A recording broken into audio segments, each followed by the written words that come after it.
lahek in tako mu razen bil. Se nisi izkoriščevalec, lahko ga dojameš. Bedaki pravijo, da je bedast in umazanci, da je umazan. Dobro, tovariši, zdaj pa prosim, ponavljajte za mano. Hočemo, da vsi delavci vidijo, kdo smo in zakaj se borimo. Borimo se namreč za delavce.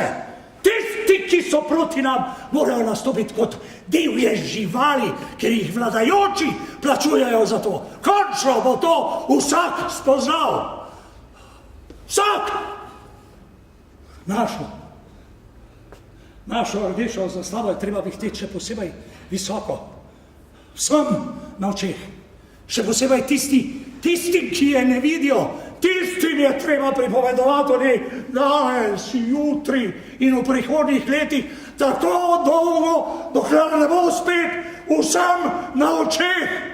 Kajti prepričani smo in gotovo se tega zavedajo tudi drugi v tem trenutku, da bo od zdaj naprej vedno znova in znova vsem na očeh, dokler se vse stvari popolnoma ne spremenijo.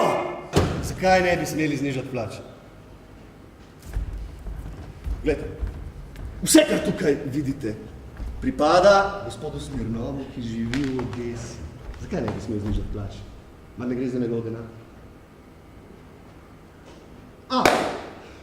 Torej mislite, da plača ne sme biti enkrat 2 rublja in enkrat 2 kopejke? A to torej mislite? Kaj bi bilo jaz leto?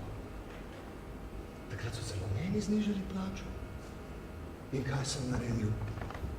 Po ženinem na svetu. Nič. In kaj bo novembra? Spet mi bodo znižali plačo. In kaj sem zakrivil zdaj? Izdal sem ljudi, ki jim prav tako nižajo plače in ki si tega ne dovolijo. Kaj sem torej? Saj nisi izkoriščevalec, lahko ga dojameš. Bedaki pravijo, da je bedast in umazanci, da je umazan.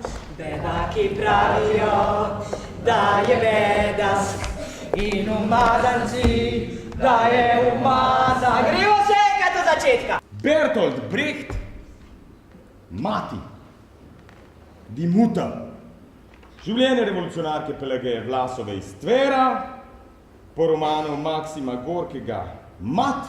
Pisati morate v ravni liniji in ne čez rob. Kdor krši to pravilo, krši tudi zakone.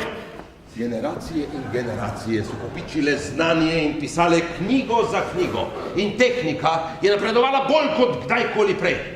In čemu je vse to koristilo? Zmeda je prav tako večja kot kdajkoli prej. Morali bi vso to kramo pometati naravnost v morje. Knjige, stroje, naravnost v Črno morje, tam, kjer je najbolj globoko. Uprite se z nami. Izkoriščevalci pravijo, da je zločin. Ja, mi vemo, da je konec zločinov, da ni blaznost, temveč konec blaznosti. Res ste fantastično vključno, dajte si en aplauz, dajte si malo zaprosit, no? Ne biti skromni, dajte si en aplauz, fantastični ste! Bravo! Dame in gospodje, še zadnjič v tem večeru, tovarišica Pelageja Vlasova, mati! In sovražim ravnodušne tudi zato, ker mi je zoprno tarnanje teh večnih nedolžnežev. Od vsakogar od njih terjam, da položi račune o tem, kako je opravil nalogo, ki mu jo je naložilo življenje in ki mu jo vsak dan sproti zastavlja. O tem, kaj je storil, še bolj pa o tem, česar ni. In čutim, da sem lahko neizprosna, da mi prav nič ni treba razmetavati svojega usmiljenja, da mi prav nič treba, da bi z njimi delila svoje solze. V družbi, v kakršni si jaz želim živeti. Vse, kar se zgodi, ni posledica naključja in usode, temveč je plod dela njenih posameznikov. Jaz se borim, jaz živim. Ravnodušnost je neodločnost, je zajedavstvo, je strahopetnost in ni življenje.